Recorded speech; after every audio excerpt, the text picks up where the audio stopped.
창조주 하나님이라는 제목으로 하나님 말씀을 전할 때 크신 은혜가 있기를 축원합니다. 아멘. 현대 시대는요, 최첨단 과학기술의 시대입니다. 여러분들 좋아하는, 늘 달고 다니는 우리 스마트폰, 이 스마트폰은 우리의 일상을 바꾸었잖아요. 그리고 AI는 요즘 떠오르고 있는 AI는 인간의 일자리까지 빼앗고 있습니다. 이제 곧 우리 모든 영역에서 기계가 아닌 이 AI 로봇이 사람의 모든 일과 노동을 대신하게 됩니다. 그런 얘기 들어봤죠? 네. AI 대중화가 눈앞에 와 있어요. 그렇게 우리는 결과의 수혜자이기도 하지만 결국은 밑도 끝도 없는 피해자가 되고 있습니다. 인간은 모두 실업자가 되고 말 것입니다. 과학기술의 발전은 인류 문명의 편리함을 가져다 주지만 과학의 위세가 등등하여 과학이 모든 것을 정복하고 있습니다. 과학의 신적인 영역에 도달하려는 것입니다. 그리하여 생겨난 가치관이 과학주의, 과학만능주의입니다. 과학만능주의는요, 과학이 세상 모든 것을 다 설명해 줄 수 있다는 신념입니다. 이 같은 의미거든요. 과학주의와 과학만능주의가. 근데 과학만능주의라는 표현이 좀 더 확실하게 느낄 것 같아서 과학만능주의로 표현하겠습니다. 과학만능주의에 따르면 과학은 심지어 종교 영역과 초자연적 현상까지 명확하게 이성적으로 설명해 줄 수 있다고 자부합니다. 이에 다른 종교는 과학과 첨예한 갈등이 없지만 유독 기독교는 점점 미개사회의 미신인 양 취급받고 있는 것입니다. 그들의 주장에 따르면 기독교는 허구, 허상, 망상에 불과한 것으로 치부됩니다. 그리하여 과학만능주의는 세상 사람들을 미혹하고 과학이라는 선을 넘어서 하나님을 대적하는 가장 강력한 무신론 신념이 되고 있습니다.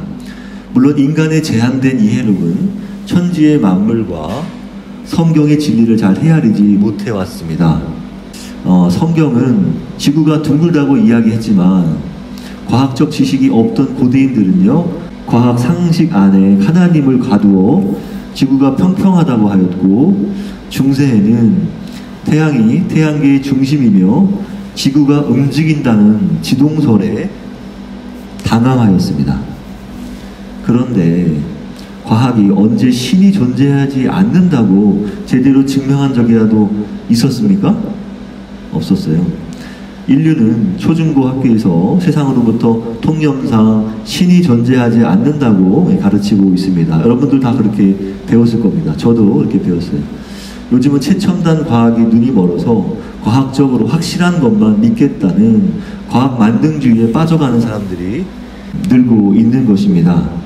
그러나 실제 과학은 자연을 초월하는 초자연적인 존재에 관해서는 답을 줄 능력을 갖고 있지 않습니다. 문제는 과학과 신앙이 충돌하는 듯한 현상을 접할 때 대부분의 그리스도인들은 회피한다는 것입니다. 아님 과학이 틀렸다거나 불확실하다고 보고 있는 정도죠. 과학을 통해 드러나는 하나님의 신비가 무궁하지만 그것을 우리는 하나님의 말씀이 참인지를 찾아보지 않고, 그러니 누리지도 못하고 과학 만능주의 기세에 눌려서 사는 게 아닌가 말입니다. 창세기 1장 1절, 태초에 하나님이 천지를 창조하시니라. 하나님께서는 우주를 창조하셨습니다. 세상을 아름답게 지으셨습니다. 생명체를 만드시고 보시기에 좋다고 하셨습니다. 창세기 1장 31절, 하나님이 지으신 그 모든 것을 보시니 보시기에 심히 좋았더라. 왜요? 하나님이 선하신 뜻대로 세상을 선하게 지으셨기 때문입니다.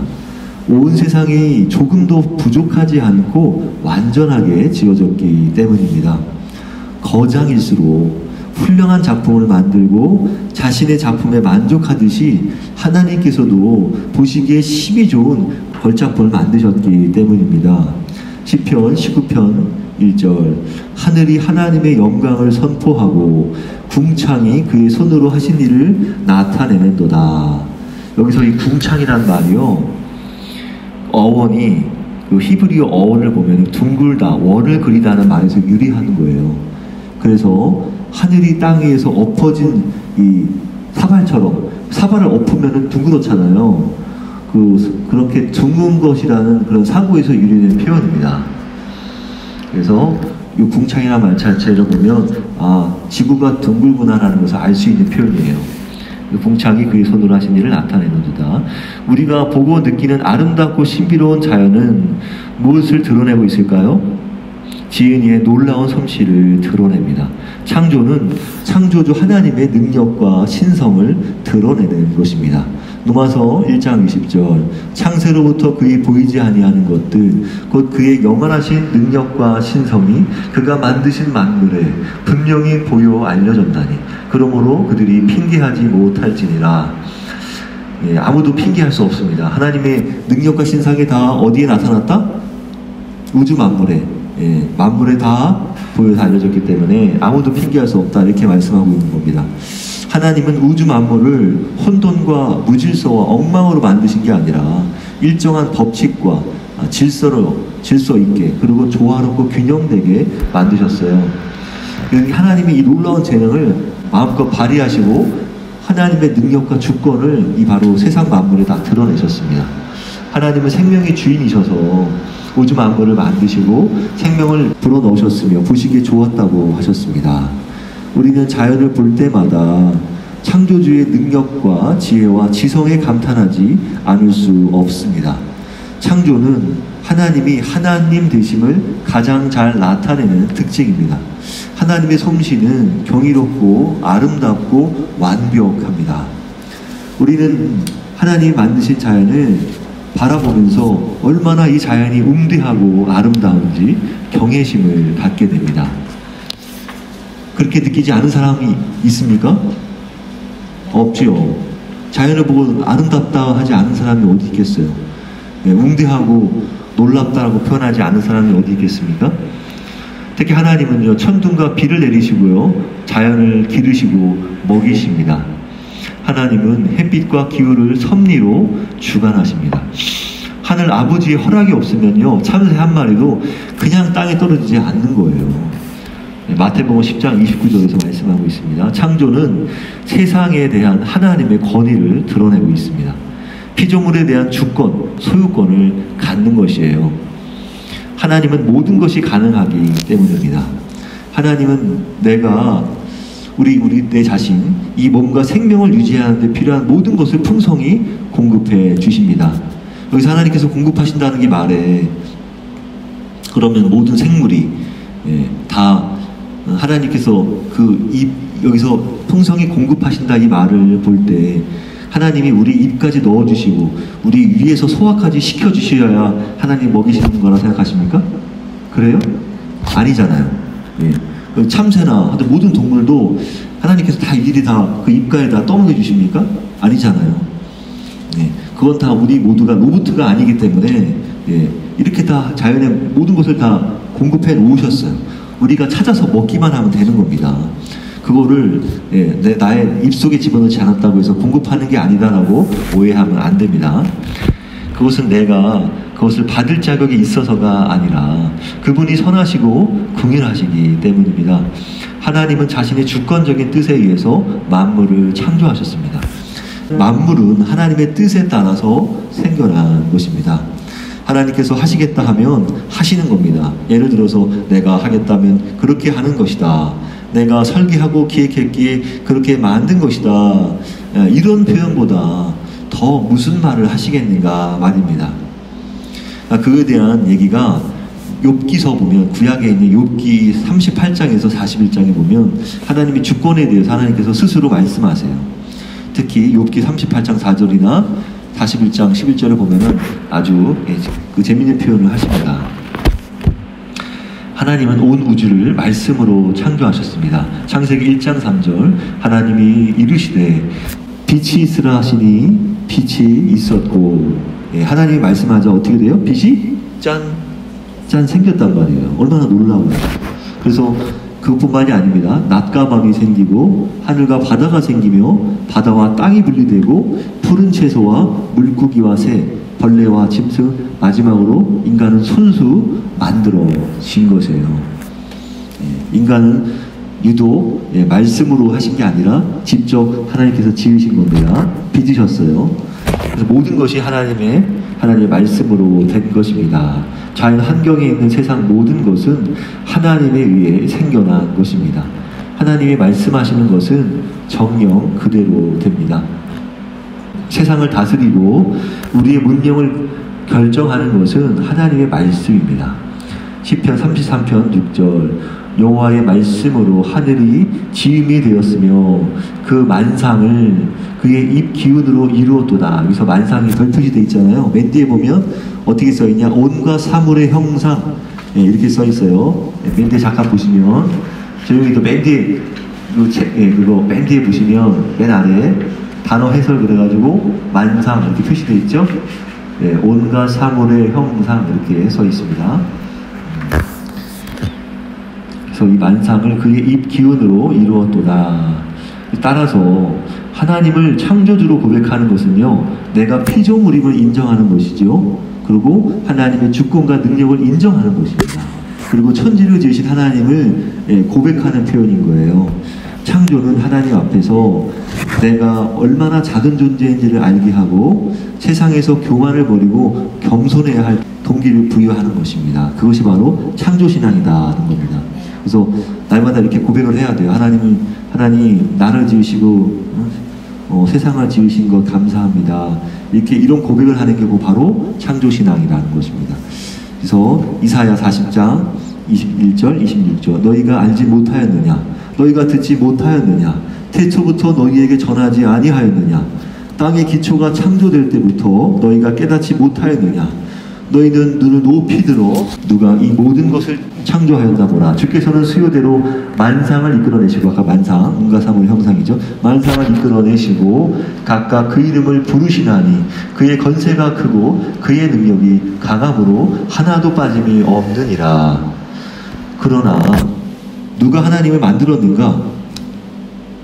어린아이의 질문 같지만 무신론자들이 늘상 조롱하는 질문이 바로 누가 하나님을 만들었는가? 이런 질문이에요. 들어보셨어요? 누가 하나님을 만들었는가? 그들은 우주의 기원에 관한 인과관계가 없어요. 그들은 인과관계를 주장하지 않습니다. 그러다 보니 유신론자들에게 이렇게 이제 이의를 제기합니다.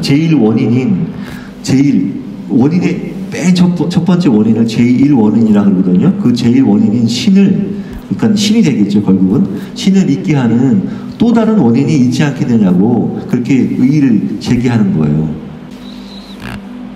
그래서 누가 하나님을 만들었느냐 이렇게 얘기하는 겁니다. 잠깐만요. 이거 소리가 자꾸 꺼지는데, 그렇죠? 소리가 나오다 안 나오다 그렇죠? 이거 혹시 한번 좀 쳐다보겠어요? 건전지 중에 플러스랑 마이너스 이렇게 두 개가 들어가잖아요. 그걸 밖으로 바꿔 끼우잖아요. 그러면 잠시 작동을 해요. 잠시나? 예. 그러니까는 전화를 쓰지 않고도 쓸 수 있다는 얘기야? 예, 그렇죠. 나 정기 선생님인데. 플러스에다가 꽂아놨던 거를 반대로 뒤집어서 여기에 꽂고 여기 있던 거를 반대로 뒤집어서 여기에 꽂잖아요.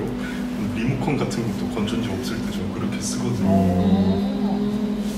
잠깐은 된다. 우리 김선희 선생님 전공이 대학에서 석사, 박사 다 받은 게 그 전기예요. 전기지. 앞에서 눈치하면 안 돼.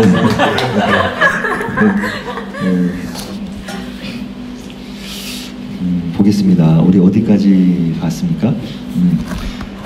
그러니까 그들은 우주의 기원에 관한 인과관계가 없다 보니 유신론자들에게 제1원인인 신을 있게 하는 또 다른 원인이 있지 않겠느냐고 이의를 제기하는 것입니다. 무슨 말인지 알겠죠? 예, 누가 하나님 만들었냐? 그래서 그러니까 하나님도 또 누구가 만들었지 않았느냐? 이제 그런 얘기예요. 일종의 조롱 섞인 그런 비아냥이기도 한데, 그러니까 정식으로 말하면 의의를 제기하는 것이죠. 또 그 원인에 또 원인이 있지 않겠냐? 이런 식으로 자꾸 묻는 거예요. 그러나 하나님은 어떤 분이세요? 항상 계셨단 말이에요. 아니, 스스로 계셨단 말이에요. 스스로 계셨다는 말은 무슨 말입니까? 스스로 있다는 말은 인과 법칙을 뛰어넘었다는 말이에요. 하나님은 인과 법칙을 초월하십니다. 만든 이가 필요한 것은 세상의 이치가 만든 이가 없으면 아무것도 만들어지지 않기 때문이잖아요. 세상의 이치가 그렇잖아요. 근데 하나님은 거기에 포함되지 않습니다. 왜? 모든 원인의 원인이시기 때문에 유일하게 홀로 스스로 계셨기 때문에, 그러니까 여기에 해당되지 않는 초월하시는 그 밖에 계신 분이라는 거예요. 그러니까 유한한 세계에 있는 게 아니라는 거예요. 무한한 세계에 계시기 때문에 그 인과 법칙에 해당되지 않으시는 분입니다. 그러나 그들은 세상에는 무언가가 이미 반드시 있어야만 한다고 말합니다. 이게 무슨 말이에요? 그러니까 그들 무신론자들은 그냥 세상에는 무언가 그냥 이미 있어야 되지 않느냐, 그러니까 그런 식으로 시초를 당연히 있는 것부터 시작한다는 거예요. 그러나 그것이 어떻게 그곳에 왜 존재하는지, 왜 존재하고 있는지에 대해서는 누구도 어떠한 말도 하지 못한다는 겁니다. 그것에 대해서는 왜 있는지 입을 가지고 있다는 거예요. 무신론자들은 우주는 창조된 것이 아니라고 말하기 때문이죠. 우주는 단지 그곳에 영원히 존재할 뿐이라는 거예요.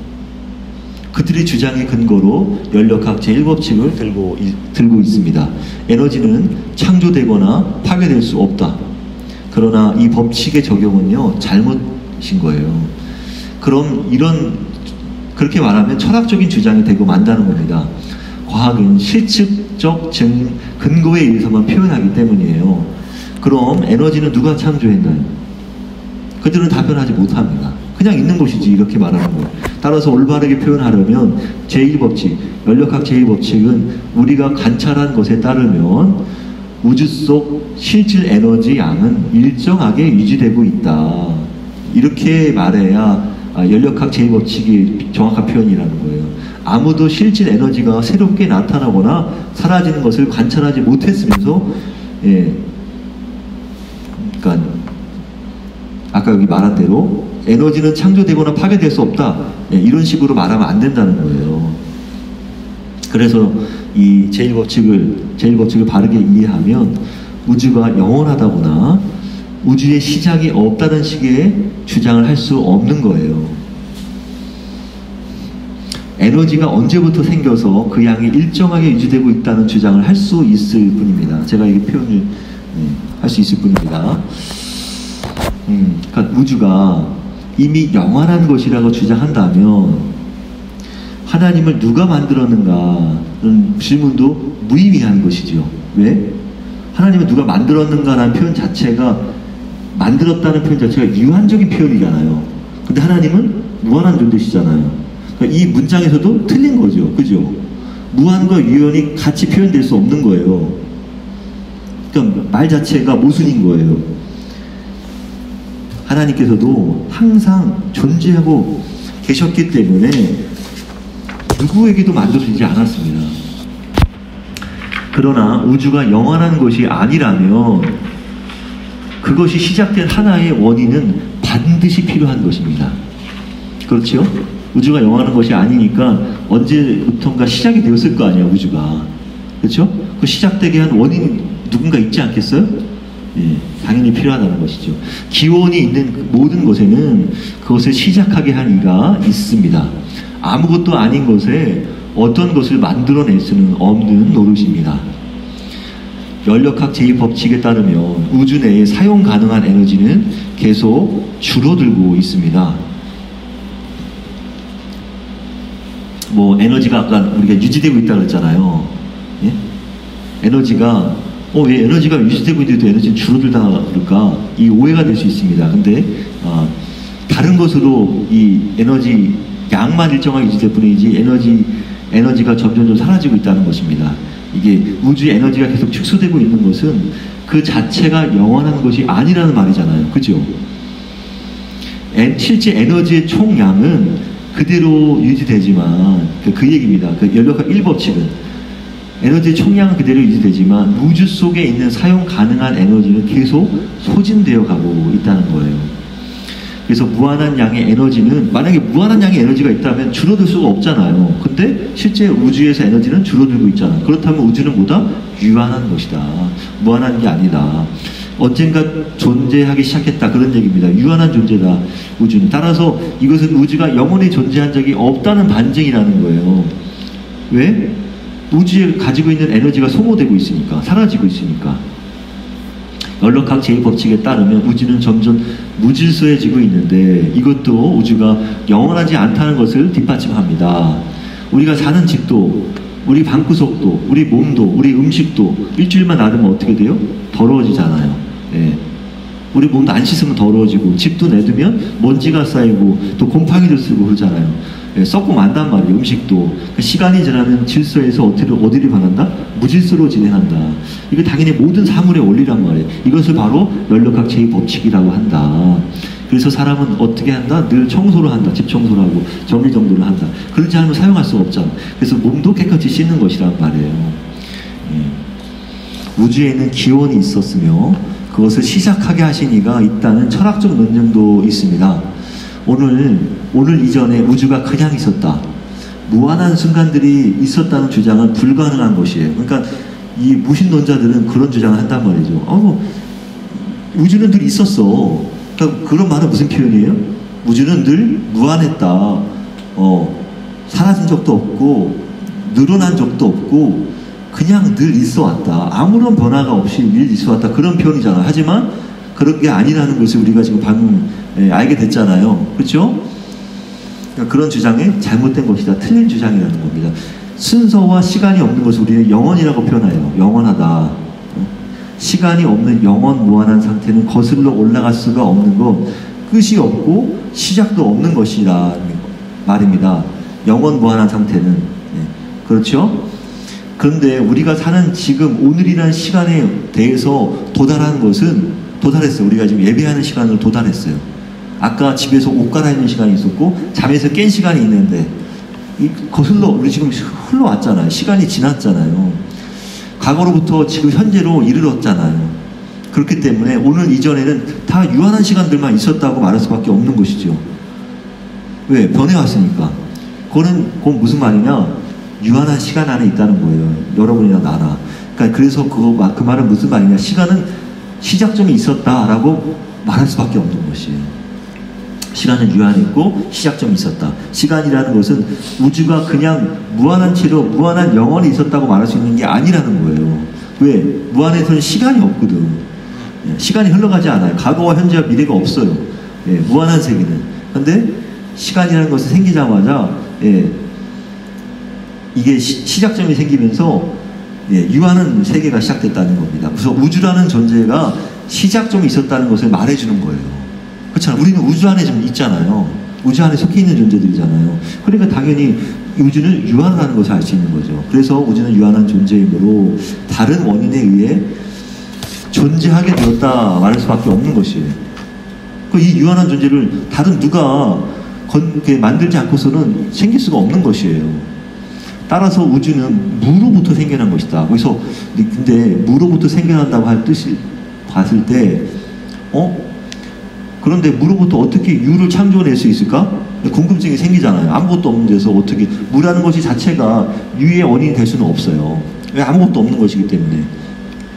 무는 아무것도 없는 상태라고 해서 그 무언가를 만들어낼 수는 없습니다. 세상에는 존재하는 모든 것은 다 원인을 갖고 있는데, 그런데 우리는 세상에 그 존재를 이 존재 이렇게 계속 거슬러 계속 올라가면 무한정 원인을 소급할 수는 없잖아요. 결국은 끝나는 지점이 있단 말이에요. 최초의 원인을 발견한단 말이에요. 제1 원인을 발견한단 말이에요. 그래서 결국 우리는 필연적인 어떤 존재를 상정해야 합니다. 그 존재는 누구겠습니까? 그렇게 하나님이다. 신이다. 하나님은 우주를 창조하셨다는 결론밖에 없는 것이다 하는 겁니다. 우주는 하나님 자신의 일부를 취해 만들어진 것은 아니다. 하지만 이 우주에 대해서 하나님은 무한한 존재잖아요. 근데 우주는 유한한 존재잖아요. 우주가 무한한 존재라고 했다면 우리는 시간도 없었을 거란 말이에요. 근데 지금 시간도 있잖아. 그렇기 때문에 우주는 하나님 자신의 일부를 취해서 만들어진 것은 아니란 말이에요. 하나님은 신성이 무한하시기 때문에 우주는 유한한 존재라서 거기서부터 일부가 취해져서 만들어진 것은 아니다.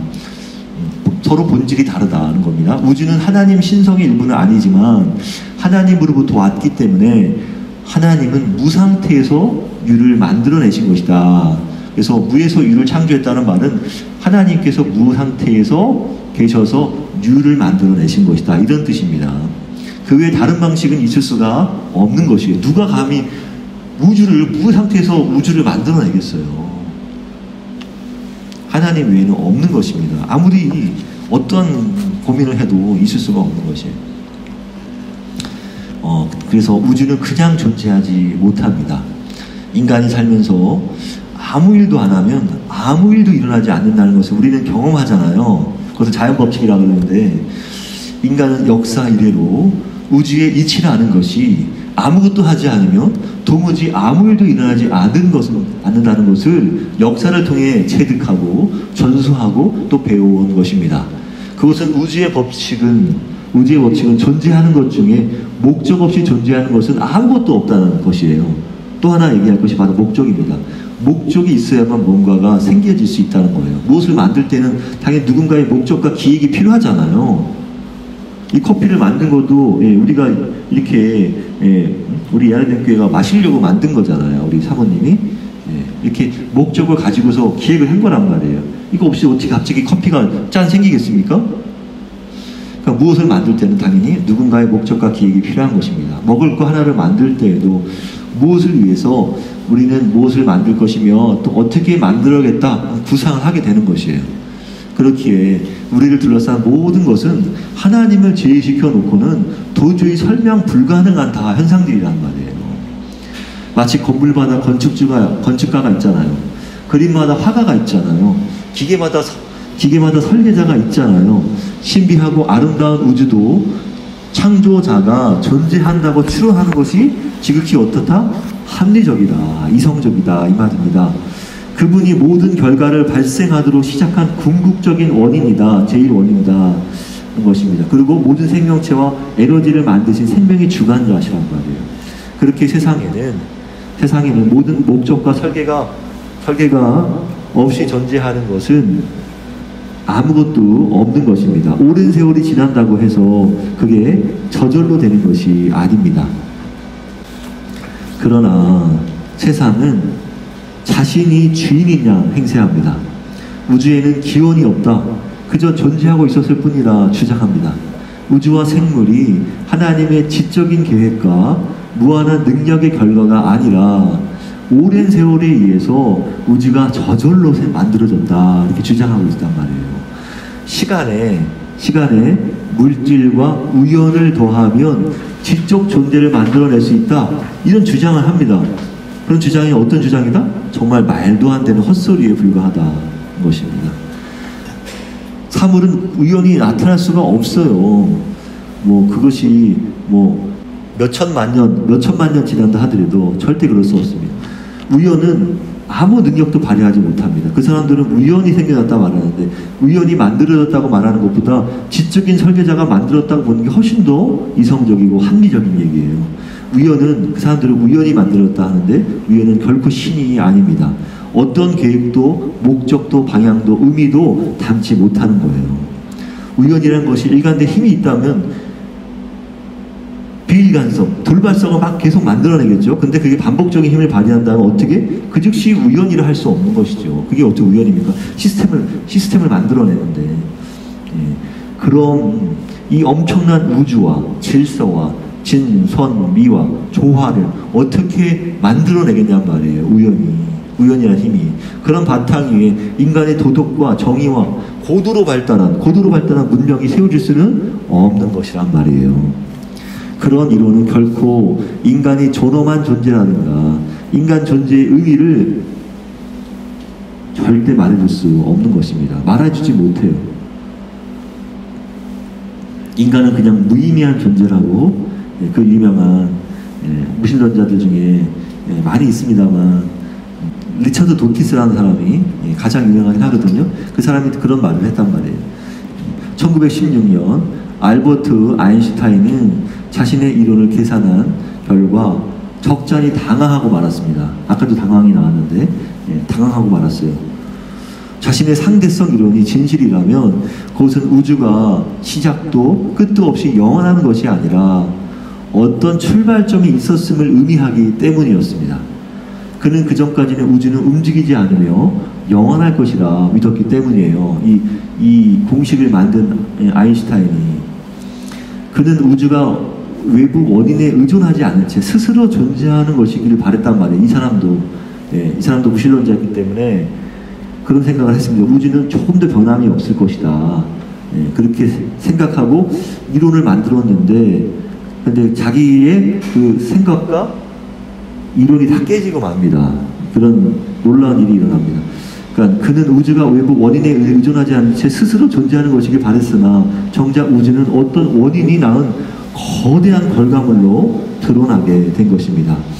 영국 천문학자 아서 에딩턴도 아인슈타인의 상대성 이론이 참이라는 것을 확증하는 실험을 했어요. 근데 결국에 그는 이런 말을 남겼습니다.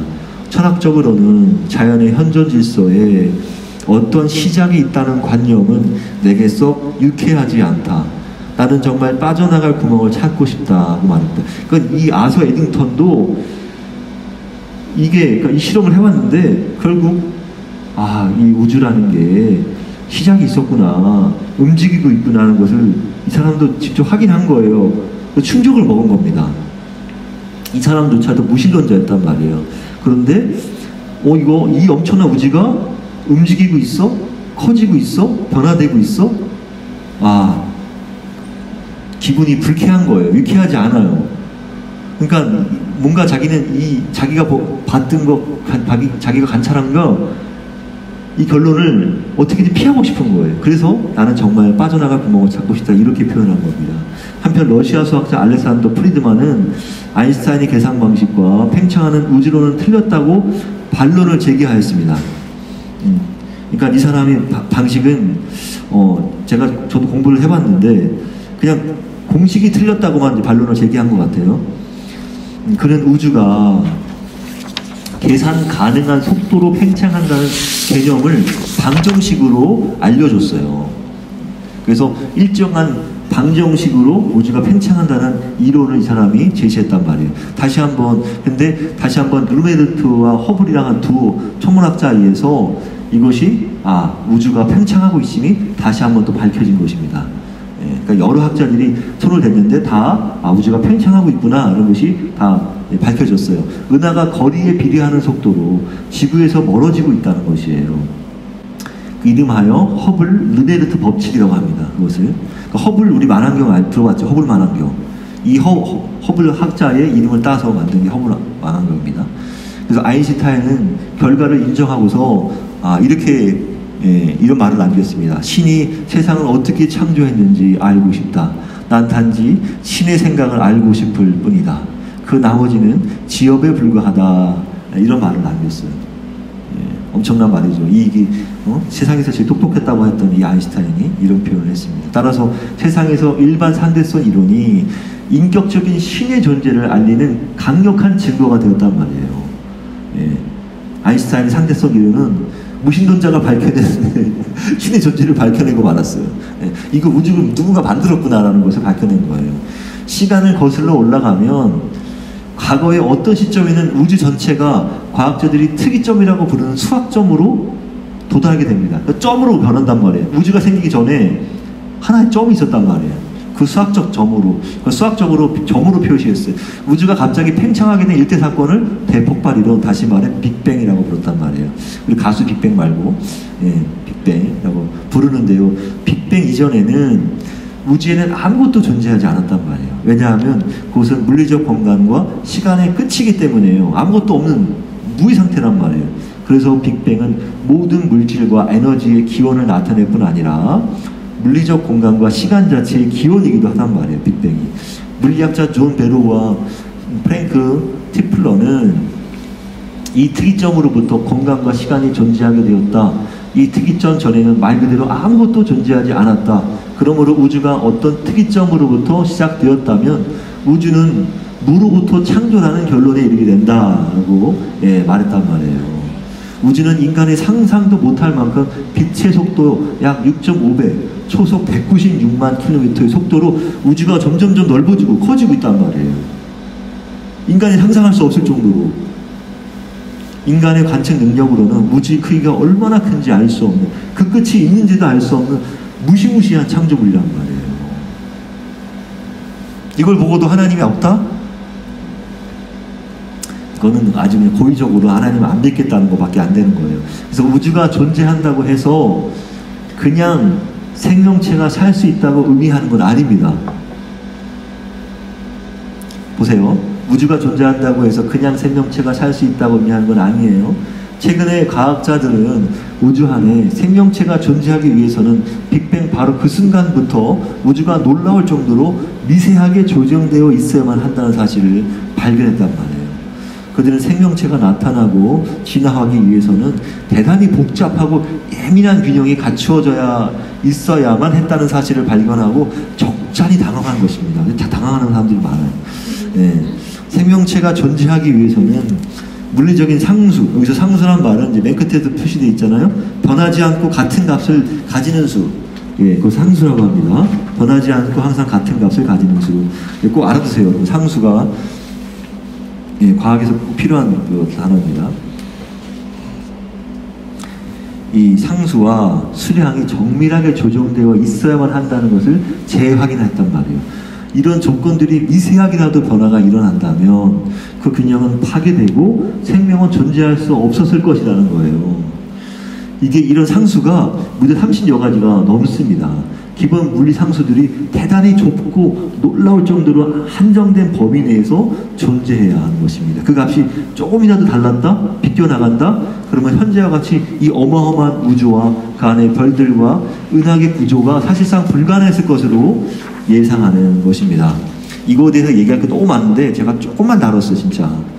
이건 마치 누군가 무언가에 의해서 정밀하게 조율된 것처럼 보인다는 것을 알게 된 것이에요. 특히 물리학자들이.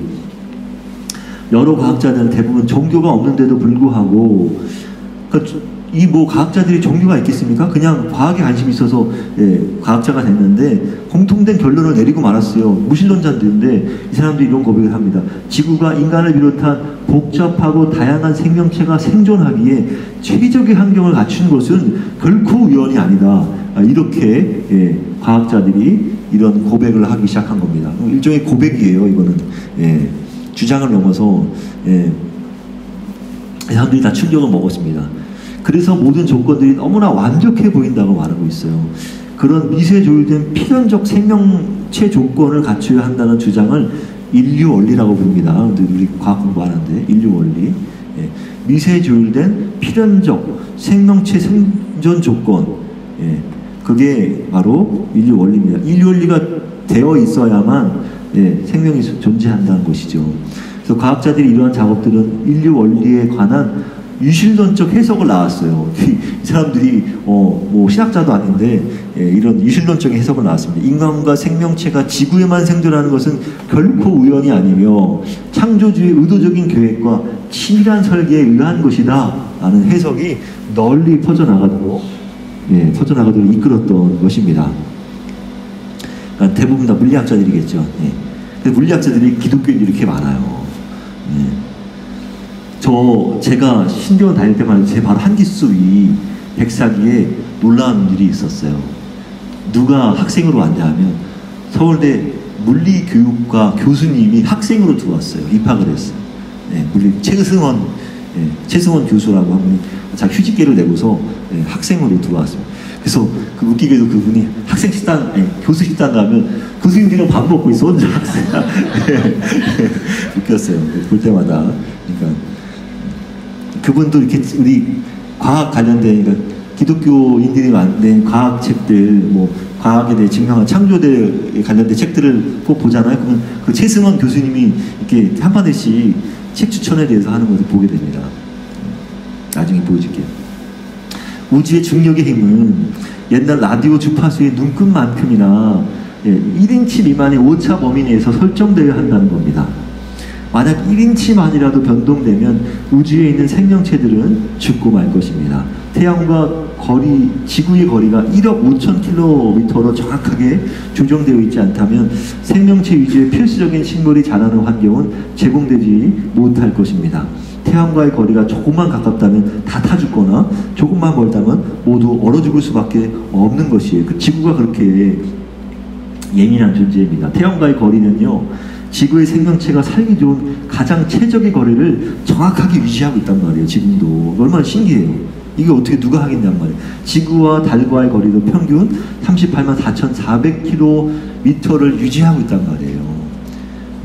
만약 달이 지구에서 조금만 멀어진다? 그럼 바다의 밀물과 썰물의 강도가 약해져서 바다 생태계에 큰 혼란을 일으킨단 말이에요. 생태계가 다 파괴된단 말이에요. 달이 없다면 어떻게 되겠습니까? 지구는 훨씬 더 불안정한 궤도를 그리고 있을 것이란 말이에요. 중간에 달이 있기 때문에 태양과의 일정한 이 거리를 계속 궤도를 일정하게 유지하고 있는 것입니다. 그리고 지구 자전축을 23.5도로 기울도로 잡아주는 것도 달이 있기 때문에 잘 유지되고 있는 거예요. 그게 없으면 그게 또 어려워지니까 흔들리면 어떻게 되겠습니까? 다 죽는 거지. 우리가 하루를 24시간으로 쓰는 것도 달 덕이 큰 것이에요. 왜? 달이 없으면 지구의 자전주기는 지구보다 속도가 더 3배나 빨라져가지고 하루가 8시간밖에 안 될 거라는 거예요. 그러면은 우리가 금방 일찍 죽는 거야. 금방 눈 뜨다 금방 죽고, 진짜 말 그대로 금방 늙어가지고 나이를 순식간에 먹는 거죠. 3배나 빠르게 먹는 거죠. 어떻게 살겠습니까? 그럼 지구는 인간을 살아갈 수 없을 것입니다. 지구 공기의 성분은 질소 78%, 산소 21%로 구성되어 있습니다. 그 밖에 아르곤, 네온, 헬륨, 메탄, 수소 등이 1% 이하의 비율로 되어 있어요. 우리는 다 산소만 있을 거라고 생각했는데 아니에요. 질소가 훨씬 더 많습니다. 3배나 더 많아요. 만약 공기 중에 수소가 지금보다 더 많다면 어떻게 되냐? 지구는 불똥이가 되었을 거란 말이에요. 산소가 질소보다 더 많다면 어떻게 된다? 생명체가 금세 부식이 돼요. 그래서 생물들이 오래 살지 못하고 죽을 것입니다. 우리 그거 있잖아. 이렇게 우리 과자 봉지 같은 거, 뭐가 들어있어 안에? 질소. 맞아, 질소가 들었단 말이에요. 근데 그 터프는 이렇게 먹다가 남겨놓잖아요. 금방 어떻게 돼요? 금방 누지잖아요. 막 바스락이 다 사라지고 과자가 늦어가지고 못 먹잖아요. 맛이 없어집니다. 그러니까 그게 다 질소가 우리가 공기 안에 다 있기 때문에 그렇습니다. 그래서 질소가 뭘 한다? 물질이 쉽게 부식되는 것을 막는 역할을 한다는 것입니다. 이처럼 우리가 쉽게 누리는 이 당연한 것들이 하나도 당연하지 않도록 세밀히 만든 이가 있다. 우리 우주와 태양계, 지구의 생명체가 존재하기에 아주 알맞은 조건과 환경이 완벽히 조성된 상태로 만들어졌다는 것은, 이 사실은 너무나 놀라운 사실입니다. 그래서 우리는 특별한 곳에서 살고 있다는 것입니다, 여러분. 아시겠습니까? 내가 살고 있는 이 세상이 특별한 곳이다. 이사야 45장 7절, 나는 빛도 짓고 어둠도 창조하며 나는 평안도 짓고 환난도 창조하나니 나는 여호와라. 이 모든 일들을 행하는 자이니라. 아멘. 결론입니다. 이 세상은 누군가의 각본에 의해서 철저하게 짜여진 유기적 구조물이란 말이에요. 엄청난 지성이 여기 들어가지 않으면 이건 만들 수가 없는 것이죠. 이거 어떻게 상상을 하겠습니까? 누가 감히 지구를 만들겠냐 말이에요. 우주를 만들겠냐 말이에요. 이 세계가 바로 그분에 대한 최고의 증거란 말이에요. 글쎄 우리는 알게 모르게 이 아름다운 자연을 마음대로 누리고 있었던 것이죠. 하나님이 우리에게 선물로 주신 이 지구를 그럼 어떻게 해야 되겠습니까? 이 나라를 어떻게 써야 되겠습니까? 이 아름다운 자연을 감사함으로 누려야 되죠. 그래서 지키고 가꿔야 되겠죠. 잘 보존해야 되겠죠. 그렇죠? 이제 하나님의 위대하심을 찬양하고 노래하며 높이는 우리 예나대교회 여러분 되시기를 빌겠습니다. 요한계시록 4장 11절, 우리 주 하나님이여 영광과 존귀와 권능을 받으시는 것이 합당하오니 주께서 만물을 지으신지라 만물이 주의 뜻대로 있었고 또 지으심을 받았나이다 하더라. 아멘.